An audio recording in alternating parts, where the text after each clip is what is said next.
सत्संग के प्रभाव से 5 प्रेतों का उद्धार और पुष्कर तथा प्राची सरस्वती का महात्म्य। भीष्म जी ने पूछा, ब्राह्मण, किस कर्म के परिणाम से मनुष्य प्रेत योनि में जाता है तथा किस कर्म के द्वारा वह उससे छुटकारा पाता है, यह मुझे बताने की कृपा कीजिए। पुलत्स्य जी बोले, राजन, मैं तुम्हें यह सब बातें विस्तार से बतलाता हूँ, सुनो। जिस कर्म से जीव प्रेत होता है तथा जिस कर्म के द्वारा देवताओं के लिए भी दुस्तर घोर नरक में पड़ा हुआ प्राणी भी उससे मुक्त हो जाता है, उसका वर्णन करता हूँ। प्रेत योनि में पड़े हुए मनुष्य सत्पुरुषों के साथ वार्तालाप तथा पुण्य तीर्थों का बारंबार कीर्तन करने से उससे छुटकारा पा जाते हैं। भीष्म, सुना जाता है प्राचीन काल में कठिन नियमों का पालन करने वाले एक ब्राह्मण थे जो पृथु नाम से सर्वत्र विख्यात थे। वे सदा संतुष्ट रहा करते थे। उन्हें योग का ज्ञान था। वे प्रतिदिन स्वाध्याय, होम और जप यज्ञ में संलग्न रहकर समय व्यतीत करते थे। उन्हें परमात्मा के तत्व का बोध था। वे शम अर्थात मनोनिग्रह, दम अर्थात इंद्रिय संयम और क्षमा से युक्त रहते थे। उनका चित्त अहिंसा धर्म में स्थित था। वे सदा अपने कर्तव्य का ज्ञान रखते थे। ब्रह्मचर्य, तपस्या, पितृ कार्य अर्थात श्राद्ध तर्पण और वैदिक कर्मों में उनकी प्रवृत्ति थी। वे परलोक का भय मानते थे और सत्य भाषण में रत रहते थे। सबसे मीठे वचन बोलते और अतिथियों के सत्कार में मन लगाते थे। सुख दुख आदि संपूर्ण द्वंद्वों का परित्याग करने के लिए सदा योगाभ्यास से तत्पर रहते थे।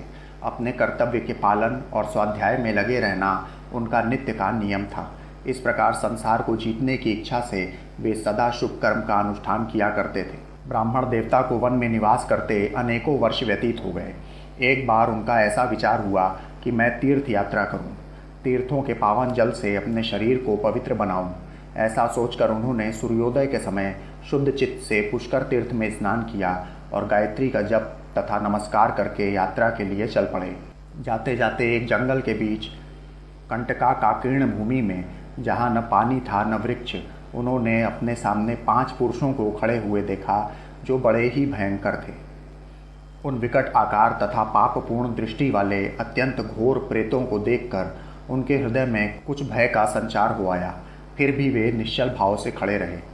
यद्यपि उनका चित्त भय से उद्विग्न हो रहा था, तथापि उन्होंने धैर्य धारण करके मधुर शब्द में पूछा, विकराल मुख वाले प्राणियों, तुम लोग कौन हो?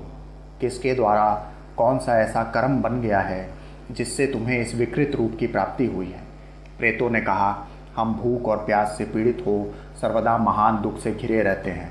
हमारा ज्ञान और विवेक नष्ट हो गया है। हम सभी अचेत हो रहे हैं। हमें इतना भी ज्ञान नहीं है कि कौन दिशा किस ओर है। दिशाओं के बीच की अवान्तर दिशाओं को भी हम नहीं पहचानते।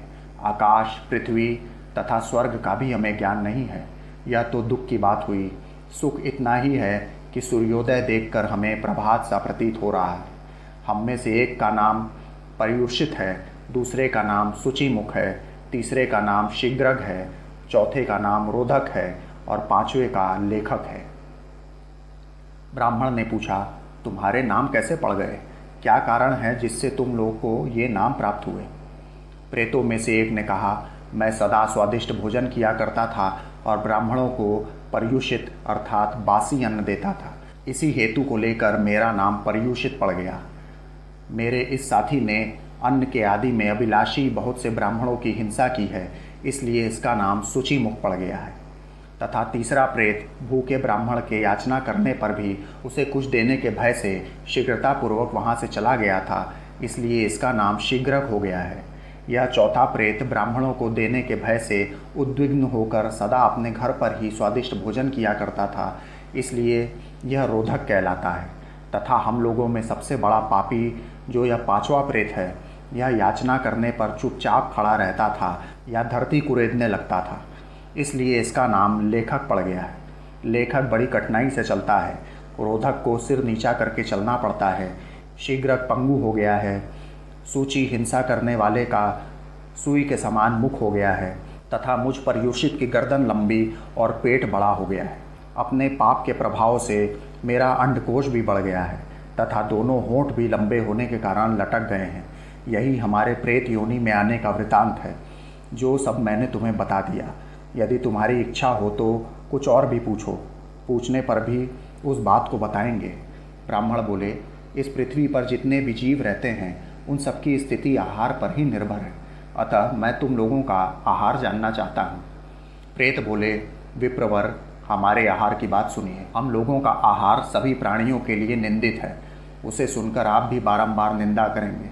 बलगम, पेशाब, पखाना और स्त्री के शरीर का मैल, इन्हीं से हमारा भोजन चलता है।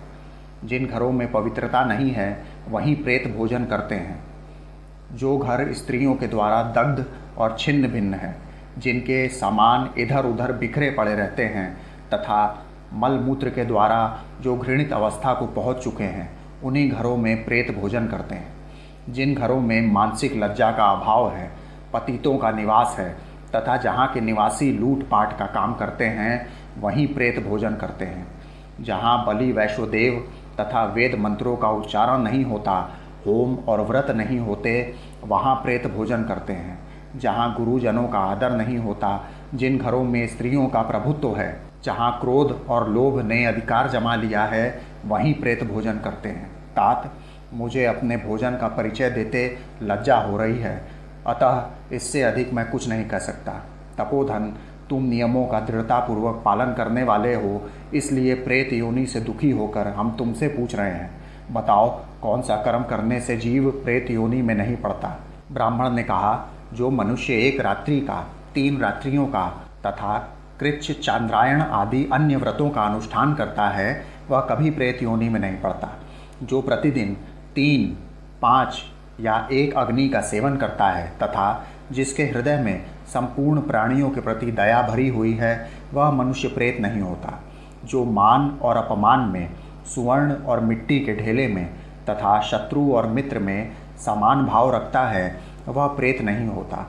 देवता, अतिथि, गुरु तथा पितरों की पूजा में सदा प्रवृत्त रहने वाला पुरुष प्रेत योनि में नहीं पड़ता।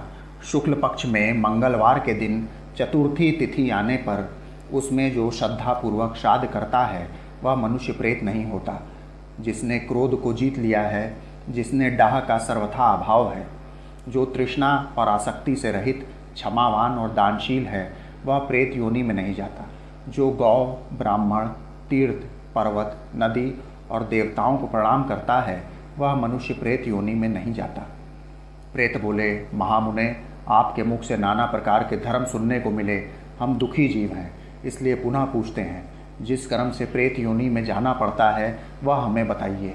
ब्राह्मण ने कहा, यदि कोई द्विज और विशेषतः ब्राह्मण शूद्र का अन्न खाकर उसे पेट में लिए ही मर जाए, तो वह प्रेत होता है। जो आश्रम धर्म का त्याग करके मदिरा पीता, पराई स्त्री का सेवन करता तथा प्रतिदिन मांस खाता है, उस मनुष्य को प्रेत होना पड़ता है। जो ब्राह्मण यज्ञ के अनधिकारी पुरुषों से यज्ञ करवाता है, अधिकारी पुरुषों का त्याग करता है और शूद्र की सेवा में रत रहता है, वह प्रेत योनि में जाता है। जो मित्र की धरोहर को हड़प लेता है, शूद्र का भोजन बनाता है, विश्वासघात करता है और कूटनीति का आश्रय लेता है, वह निश्चय ही प्रेत होता है। ब्रह्म हत्यारा, गोघाती, चोर, शराबी, गुरु पत्नी के साथ संभोग करने वाला तथा भूमि और कन्या का अपहरण करने वाला निश्चय ही प्रेत होता है। जो पुरोहित नास्तिकता में प्रवृत्त हो अनेकों ऋतुजों के लिए मिली हुई दक्षिणा को अकेले ही हड़प लेता है, उसे निश्चय ही प्रेत होना पड़ता है। विप्रवर पृथु जब इस प्रकार उपदेश कर रहे थे, उसी समय आकाश में सहसा नगाड़े बजने लगे। हजारों देवताओं के हाथ से छोड़े गए फूलों की वर्षा होने लगी। प्रेतों के लिए चारों ओर से विमान आ गए। आकाशवाणी हुई, इन ब्राह्मण देवता के साथ वार्तालाप और पुण्य कथा का कीर्तन करने से तुम सब प्रेतों को दिव्य गति प्राप्त हुई है। इस प्रकार सत्संग के प्रभाव से उन प्रेतों का उद्धार हो गया। गंगानंदन, यदि तुम्हें कल्याण साधन की आवश्यकता है तो तुम आलस्य छोड़कर पूर्ण प्रयत्न करके सत्पुरुषों के साथ वार्तालाप सत्संग करो। यह 5 प्रेतों की कथा संपूर्ण धर्मों का तिलक है। जो मनुष्य इसका 1 लाख पाठ करता है, उसके वंश में कोई प्रेत नहीं होता। जो अत्यंत श्रद्धा और भक्ति के साथ इस प्रसंग का बारंबार श्रवण करता है, वह भी प्रेत योनि में नहीं पड़ता।